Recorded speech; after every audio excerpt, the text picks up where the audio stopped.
Avoid jealousy and envy. Ang taong mainggitin at seloso ay di magkakaroon ng kapayapaan kahit kailan. Siguro'y sasang-ayon kayo na higit sa takot na ikay mamatay ay ang pangamba para sa iyong kaligtasan. Pangalawang pinakamahirap na i-handle na damdamin ay ang jealousy o selos. Ang mga mayuyuming babae nagiging halimaw kapag nagsiselos, hindi ba? Mga dating mga paraluman na biglang nagiging Conan the Barbarian dahil nagsiselos. Mga tao na dating mabubuti ang ginagawa ay gumagawa ng masasama kapag naiinggit. Oras na umandar na ang inggit, kahit magkaibigan, ay nagsisiraan. Nagkakasira-sira ang mga relasyon.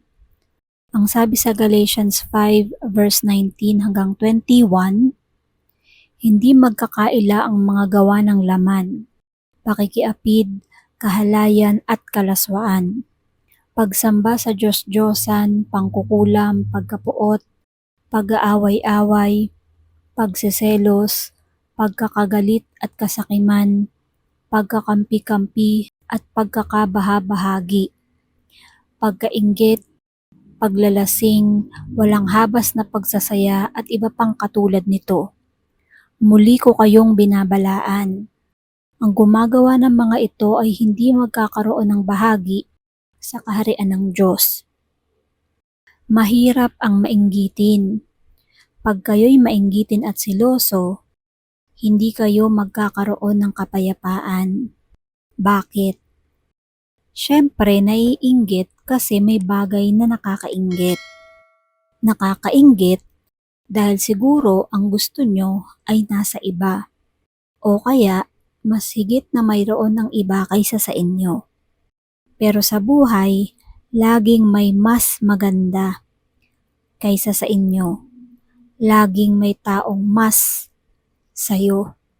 May mas matalino, mas mayaman, mas malakas. Kung maiinggit kayo lagi sa ganoon, hindi kayo mauubusan ng kaiinggitan. Ang mahalaga, hindi tayo mainggitin at seloso, kundi may kababaang loob. Madali namang malaman ang mga inggitera. Halimbawa, ang ganda-ganda ng damit mo. Parang watawat na iwinawagayway mo at inirarampa mo sa harapan ng mga tao. Pero hindi ka pinapansin. Hindi marunong mag-appreciate. Papakainin mo ng masarap, hindi man lang magsabing ang sarap naman ng pagkain na to, paano mo to niluto? Parang wala lang. Akala mo sanay kumain ng masarap araw-araw. Minsan naman kahit ang ganda-ganda ng bahay mo may papasok, hindi man lang magpakita ng paghanga. Marahil inggit ito. Liban na lang kung bulag siya. Kaya tayo man, huwag yung naiinggit ang ating isipin. Tanungin sa puso natin, kailan ba ako naiinggit? Pagka nagtatagumpay ang aking kapatid, ang aking kaibigan, ang aking pinsan, ang aking kamag-anak o ang aking kapitbahay? Natutuwa ba ako para sa kanila o naiinis? Ibig sabihin, naiinggit ako ng oras na yon.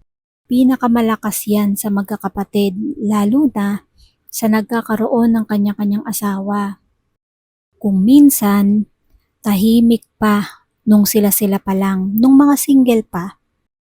Pagpasok nitong mga asawang sabit o dagdag sa pamilya, nandyan na ang pag-aaway-away. Minsan nagkakagalit sa mana, lupa sa paso, lupa sa kuko, nag-aagawan sa mga lupang hindi naman sila ang naghirap. Dahil sa mga asa-asawa na nagiging interesado dito. Nagkakagulo kasi nagkakainggitan ang magbibilas. Ang magkakapatid kung minsan ay sasabihin, hindi na bale, kapatid ko naman yan.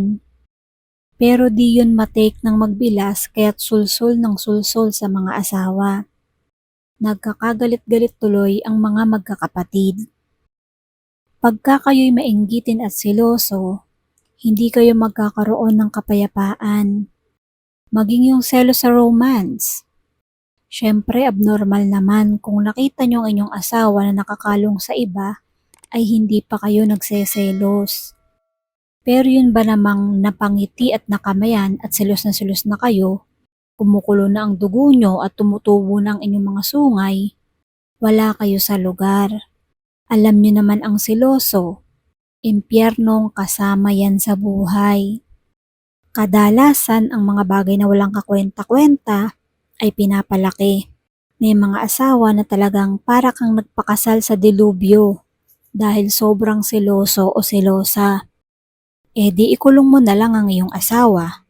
Kung pwedeng ilagay sa bote at takpan at ilagay mo sa iyong bulsa. Selfishness naman yan. Ang taong sobrang seloso ay selfish. Ang tingin lang sa mahal sa buhay ay isang kasangkapan na magpapaligaya sa kanya. Ayaw niya na magkaroon siya ng sariling kaligayahan. In other words, di tayo magkakaroon ng kapayapaan. Kaya humihingi tayo sa Panginoon ng Lord, give me the peace para hindi ako maging ganito. May mga asawa na pati ang ina ng kanilang asawa ay pinagseselosan. For example, sa birthday ng nanay ng asawa, birthday ng tatay o birthday ng kapatid, ay gumagawa ng paraan na sila ay makapunta. Naroon ang masakit ang ulo, masakit ang paa, masakit ang ngipin, masakit ang kung ano-ano, ang hinliliit, ang hinlalaki, ang ugat, ang tenga, at kung ano-ano pa dahil ayaw lang talagang pumunta. Kaya mga lalaki, mag-isip-isip kayo. Pag napakaraming affairs sa bahay ng nanay nyo na laging may naiimbentong dahilan ng inyong asawa kung bakit ayaw nyong sumama, abay mag-isip-isip kayo at gumising kayo. Baka kayo ay minamanipulate. Huwag nyong kinakalimutan ang inyong ina o ang inyong mga magulang. Ganon din naman ito sa mga asawang babae.